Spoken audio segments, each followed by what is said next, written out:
Take a deep breath. Deep conversations are starting. Hello everyone, welcome to Deep Conversations by Breath Hub. In our next episode, I have a lovely, handsome guy over here.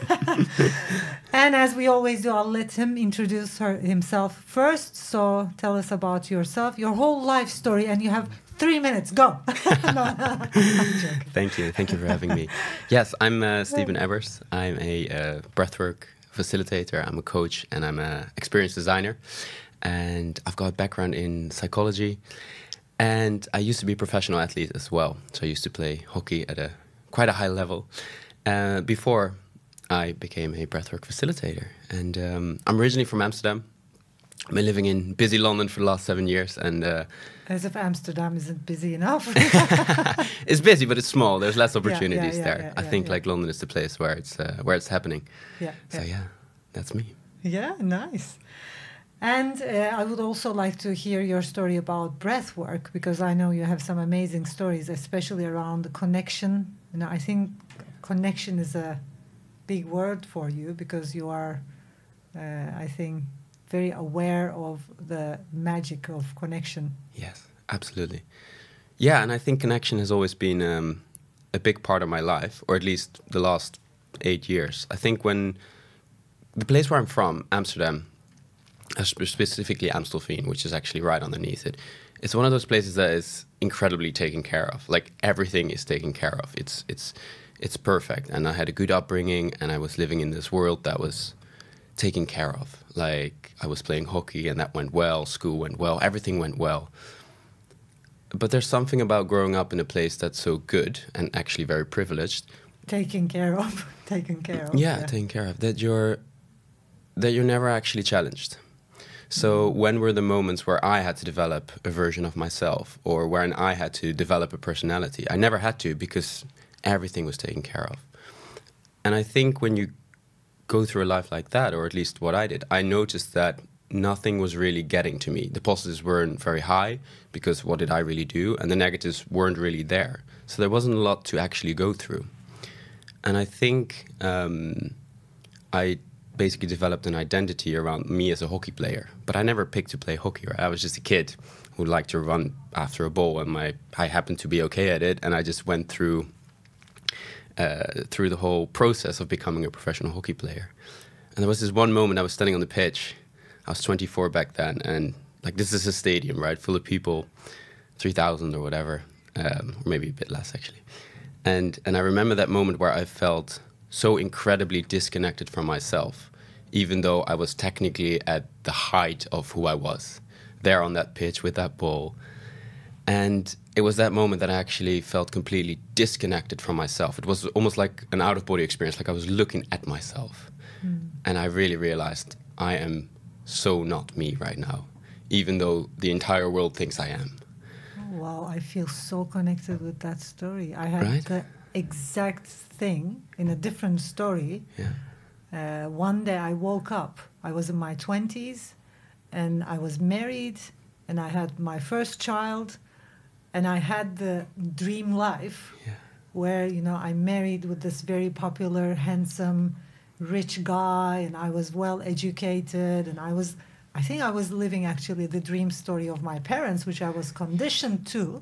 I woke up, and I tell the story to my students as I woke up one morning and I woke up, because it was literally like that. I woke up, and my life was kind of like a very, very beautiful picture of me inside, but that wasn't the real me. It was kind of like I was kind of like out of my life, just like out of it. And it was a very nice picture of an artist, you know, of a popular artist, which you might call the conditioning mind. And I could see Nevşah, but it wasn't me. And I was like, you know? Very disconnected. And then everything starts from there. What happened next? Yeah. Well, that's the thing, right? So there's this quote, I really like it, and I've been using it a lot. I think it was Confucius or someone who said, everyone has 2 lives, and your second life begins the moment you realize you have only one.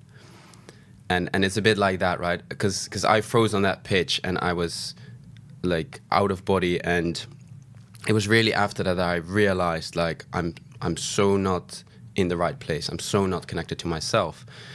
And it was in that same period that I went to this beautiful festival in South Africa.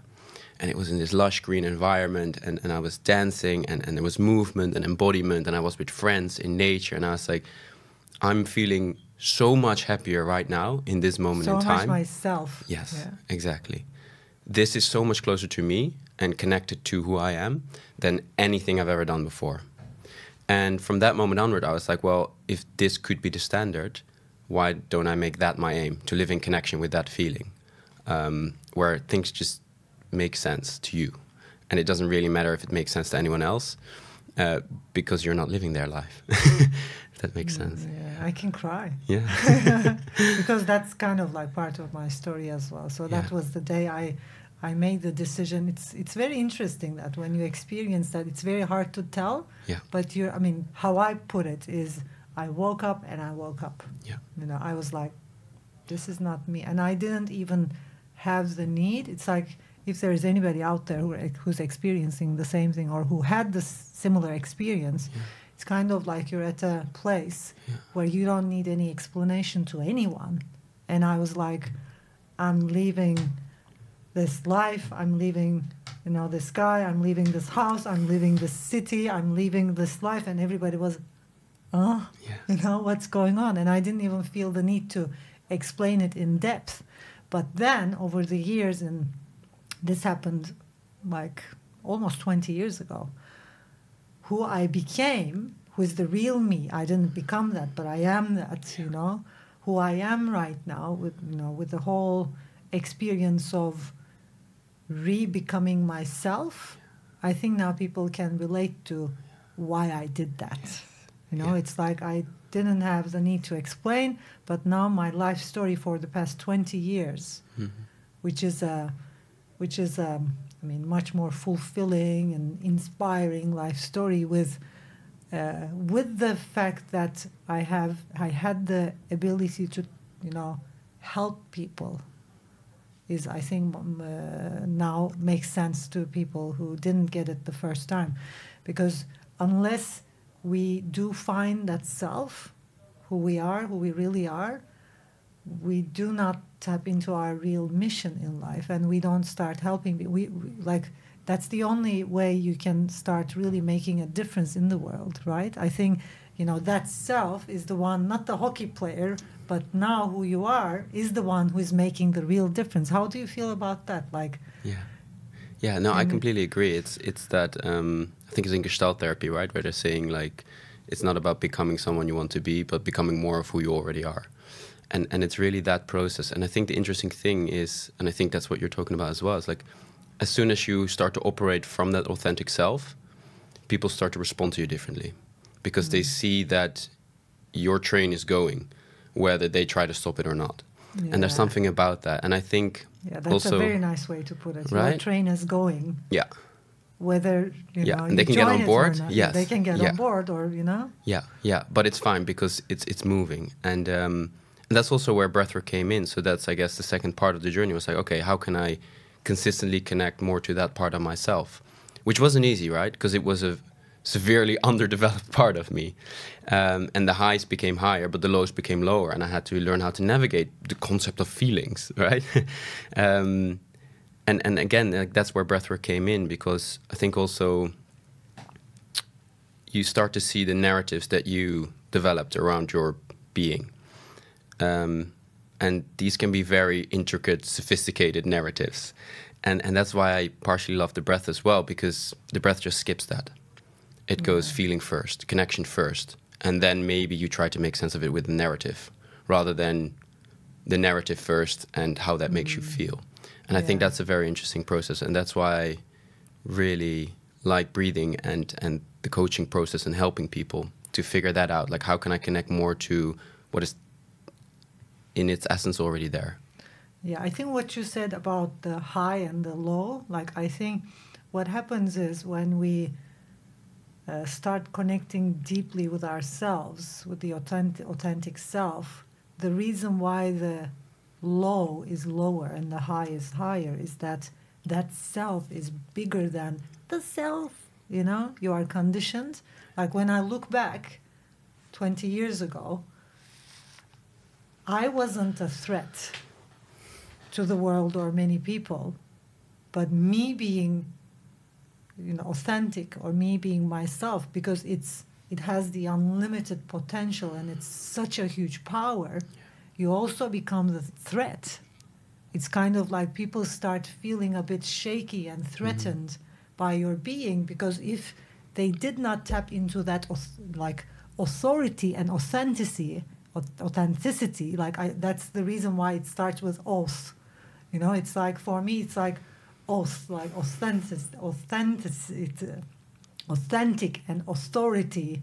There is a reason why they start alike, because it's the same thing. It's like you are in your authority, and that brings such a power. If you can do that, it's of course not easy. And Abraham Maslow says the, you know, like the self-governance, the highest level of, you know, human consciousness. Of course, it's not easy. But once you're moving there, I think the reason why your high is too high and low is too low is because you're becoming this unlimited self from this little self. Like you move out of your shell, and that shell was something that kept you small, standard, and part of the commune. And it's kind of like a lion who's pretending a sheep. Yeah.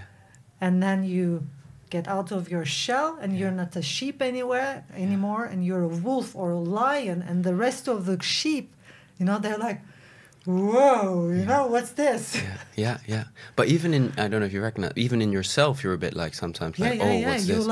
You are like in the first process, in the first step, even you're like a bit, not afraid, but it's like, what's going on here? What is your own strength, and when do you use it, and how do you use it? And like, I think like when they say like power corrupts, I can understand that, because it's also it's a hard place to navigate when you step into that, to use it for good, but also when something bad happens, to not use it for the bad, because there's the same amount of strength behind it. Yeah, I think that's why you're given more strength. You have more strength when you have more wisdom.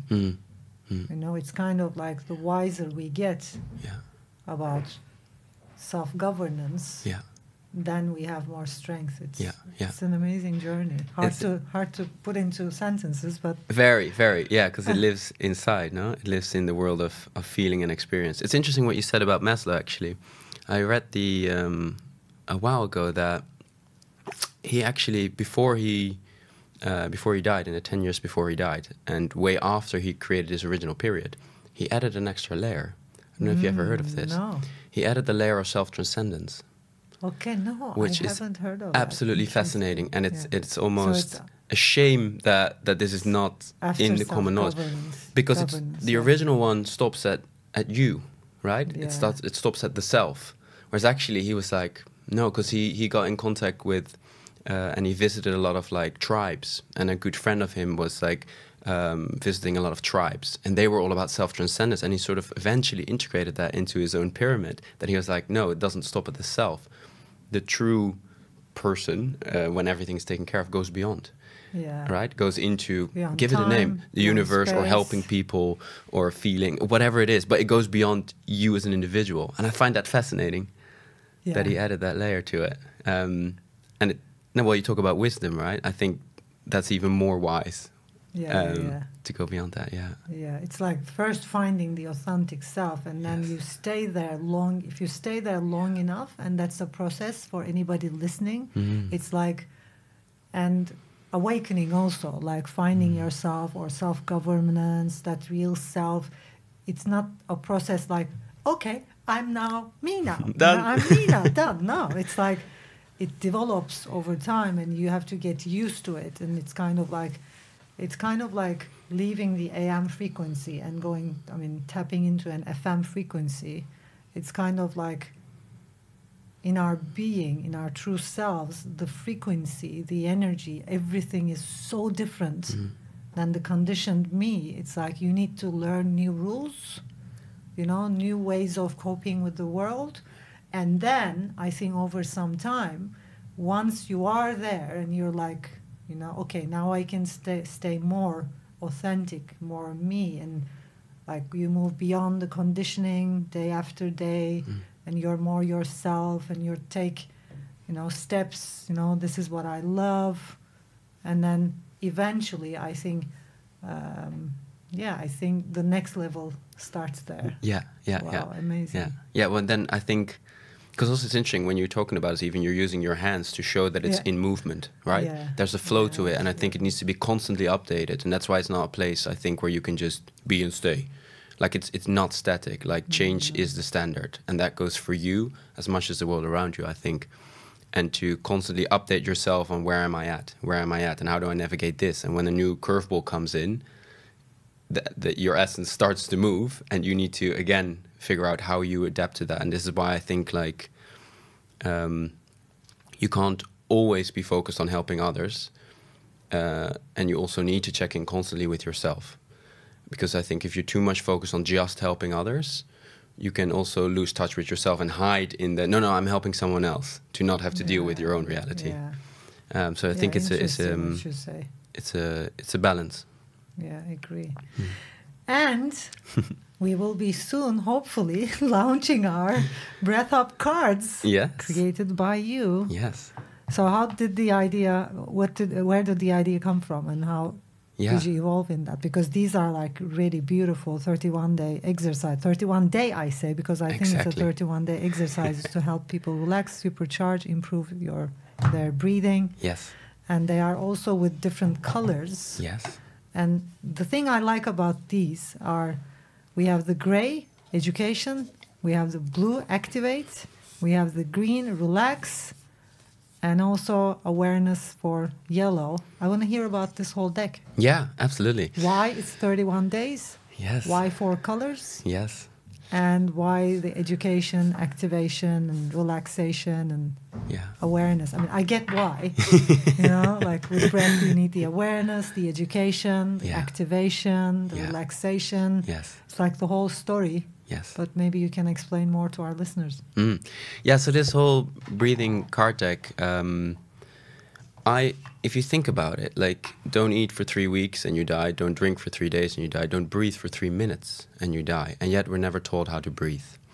And now that I've learned a little bit more about breathing, I'm like, how is this not day one lessons that we're being taught in school? Like, how should we breathe? Right? And not that there's one way one should breathe, but just at least an understanding of how breathing works. Awareness. Yes, exactly. Awareness. And education. So, and as I embarked on my breath journey, it wasn't necessarily the easiest to navigate. Like, I had to read entire books, I had to listen to podcasts, to videos, etc., but there's a part of me that felt like it maybe wasn't as accessible as I'd like it to be, and it's changing, right? It's the movement is starting to come, right? Breath Up is a perfect example of that, like making it accessible to people. And I also know that when you introduce something new to someone, it's incredibly important to start with small steps, right? Because there might be skepticism, there might be fear, whatever it is. So how do you create something that's extremely accessible, that that someone who's interested in the breath can give to someone else, right? And that's where it starts. So I think I see this almost as a gift. Someone giving breathing codes. Exactly, giving breath to someone else. And I think that's incredibly rewarding. So what I did, I created 31 very simple exercises. They're simple, they're accessible. And whether that is to relax, because, you know, it's quite stressful times. We can need a little bit of relaxation. Whether that's to charge, to activate yourself, maybe in the morning when you need a bit of energy or when you have an important meeting, whatever it is. And also to simply experience the power of the breath. Like, what happens when we breathe? People are always surprised by that. First-time breathers, right? I mean, you know this. And the awareness. I think breath awareness is incredibly important, because it's a bit like with yoga, right? You can go to a gym once a week and you'll probably feel a little bit more flexible. But if you stretch 5 minutes a day, every day, your flexibility will go beyond very quickly. So that's why I think breath awareness is so important, to make how you are breathing part of your day-to-day awareness. So that's why I created the 3. But then I felt like, well, there's something missing, because if I'm just doing exercises but I don't understand a couple of fundamentals about breathing, then why am I doing this? Yeah, so that's why I created the additional educational cards. Yeah. Just that couple of, there's 8 cards, very simple, a little bit about the nervous system, a little bit about how the breath actually operates in the body, some fun facts that you can tell your friends about when you get excited. It's great that we have creative people in our team. I love it. I love it. This is just brilliant. Thank you. One thing on the awareness, I mean, for anybody listening, like why? Because like relaxation and activation, I think these are like common, because wherever I talk about breath work, whenever I teach breath work, people who are new to breath work, they kind of like see it as a relaxation tool. You know, let's breathe, let's relax. That's obvious. And the second, of course, it's obvious, activate, you know, more oxygen in the body, more energy, more health, you know, regenerate your cells and all that too, you know, done already. And again, education, people are kind of like, okay, why do we need it? You know, and it's like to explain why respiration and breathing are not the same thing. I think among all of these, breath awareness is so much important, and it only comes with daily practice.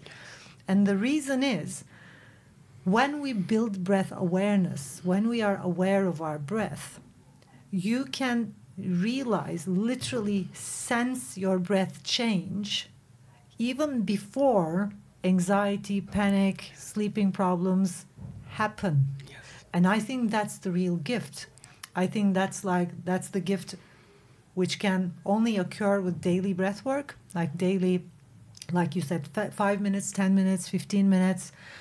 And with that, when we get conscious of our breathing, it's like that happened years ago. It's like, you know, the moment my breath starts speeding up, I can sense that. Yes. And when you can, then you don't have anxiety or panic issues. You don't ever, I mean, that's what I'm experiencing right now. You don't ever get in panic. Yeah. Because you're so conscious, you start realizing that before it happens. And we need to understand that the way we breathe affects the way we think, the way we feel. So it's like everything that's upside down in our emotional state will be related to our breathing. I think that's kind of like the discovery, the biggest discovery of the last 20, 30 years, or maybe it was discovered before, but it's kind of like, you know how the breathwork wave goes in the world? You know, they discover, you know, the shamanic traditions, Sufis, and then they forget and then rediscover.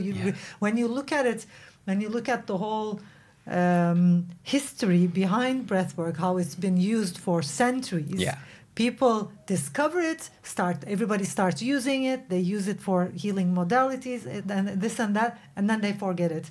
And then they discover it again. Now we're in the rediscovery, and we didn't reach the top of it yet, but we will eventually. And I think it's very important to understand that our breath affects how we feel, and any upside down emotion is very much related to your breath. If we have the breath awareness, if you had the breath awareness, you would have realized before whatever happened, like anger, stress, anxiety, it's like you literally feel it coming. You know, if you're aware of your breath, it's like anger, anxiety, panic, depression, you feel it coming, you feel it building up. And that breath awareness helps us to realize that before it happens, so that we can, whoops, you know, something started changing. Let's just take a moment and, you know, change our breath, and now we're stable again. Okay, you know? And that's connection. Yeah. For me, that's connection. Being aware, being connected to how you feel, how you breathe, what's going on. And exactly that, like there's one exercise in there actually, which real is... awareness. Real awareness. No, there's one exercise where I ask people to write down, I know, let's say 2, 3, or 4 emotions, and to breathe, because every emotion has a breath, but are you aware of that? So like to simply write down emotion, see how you would breathe with that emotion, and then switch the breathing and see if the emotion changed, right? Just to become more aware. And I think the second thing, because that would follow after this card deck, I guess, like this is just designed as a sort of gateway into the world of breathing. But after that, also with the awareness, I think when you become more aware of how you're breathing, you're also and connected to that feeling, you're going to become more aware of the blockages. And I think that's where the transformational breathwork comes in. That's where the conscious connected breathing that you work with as well, the rebirthing or whatever you want to call it, right? That's where that process begins, the more healing therapeutic one. So that's technically the module that I think is missing in this card deck, but that's by design, right? Because that's like you can't do a transformational healing practice on a card deck. No. So this is the gateway. Kind of, it's brilliant. And awareness, I think, is kind of like the pillar absolutely of it all. And being aware leads us to all kinds of amazing experiences. Yeah, magic. Thank you. Yeah, I feel lucky to having, discovered such a tool. Yes. Such a magic. Okay, 2 last questions. Yes. One is, what was the most amazing experience you experienced yourself or with the people you facilitate during the breathwork sessions? What was the most crazy, amazing experience? 2 moments come to mind. One is from a facilitation practice. It was the first time I did a big group. It was 22 people. I was on my own, facilitating this in this beautiful retreat center in Portugal with people who had already been connecting for 3 days, and they already knew each other from online. We got them together, took them to a retreat center in Portugal, where they facilitated all kinds of things for each other, and I did a breathwork session. I had almost finished my training, and I started my session, and as the session went on and on, you get into this flow, right? I mean, you know the feeling, and it was just incredible, because there was a moment where I was standing in the middle of the room, and everyone had their eyes closed, so they didn't see me. I guess that was a good thing. And the song was building up to the peak, and I was just standing in the middle of the room, and I spread my arms out, and it was just like my whole body, in a good way, was on fire. And it was funny going back to that moment on the hockey pitch, where there was ultimate disconnection. At that moment in time in that room, there couldn't have been more connection in me. And that feeling was just incredible, and it just made me realize, wow, I'm so much closer to what I should be doing right now than any other moment. And the second moment that comes to mind when you asked that question was actually when I was a participant. I don't know if you've read Waking the Tiger, Peter Levine. No. It's about trauma. And he describes a scene there where he's talking to this boy, and he's traumatized.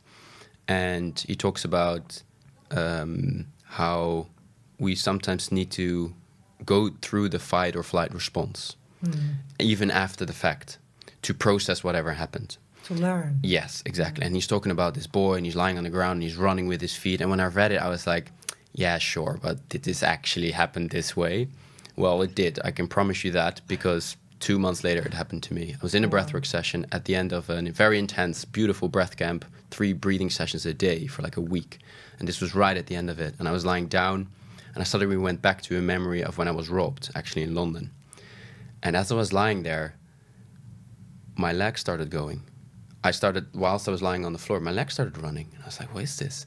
And then the left side of my body started to hurt, which is the angle where I think the people who robbed me came from. And I was like, wow, there's so much knowledge in the body that still needs to be processed, right? Yeah. And it was an incredible moment, very intense, obviously, very intense. This is kind of like a recording machine. Completely, right? Whatever doesn't get processed gets stuck. And that was such a moment where I was like, wow, this is real. It doesn't get more real than this. And there were beautiful people who were supporting me, and it was all good. But it was one of those moments where you realize what a powerful practice this can be, and also how well supported it needs to be. To go about it in the right way. But those 2 moments for me were definitely the height of my breathwork career so far. So amazing. There's only more to come, I think. Yeah, very nice speaking to you. I think we got deep thanks to you. And the last question. Yes. What would you like to see? What would you like humans to get and understand before you die? Before I die? Wow. What would you like to see happening?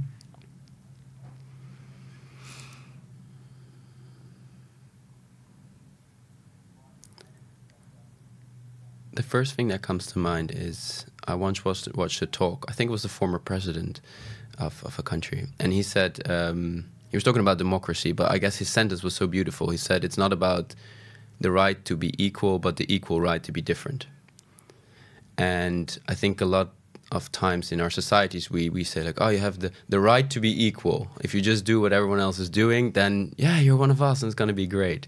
Whereas actually it's more a celebration of diversity, I think that's where it is. And that's not just what you look like, but it's also who you are in your essence. And I think if we can start to celebrate that in each other, and I think that's the key, to celebrate it not just in ourselves, but also in each other, then I think a lot of issues would slowly thank you for dissolve. being so different than me, you know? Yes. Thank you for thinking so different. Wow. Yes. You know, you're so different. Yeah, yes. I love it.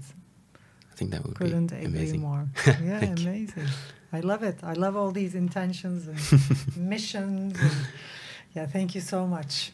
I hope and I know our listeners or people who watch us from YouTube enjoyed our conversation as much as I did. Amazing. Thank you. Thank you too. Thank you all for listening, and I'll meet you in the next episode.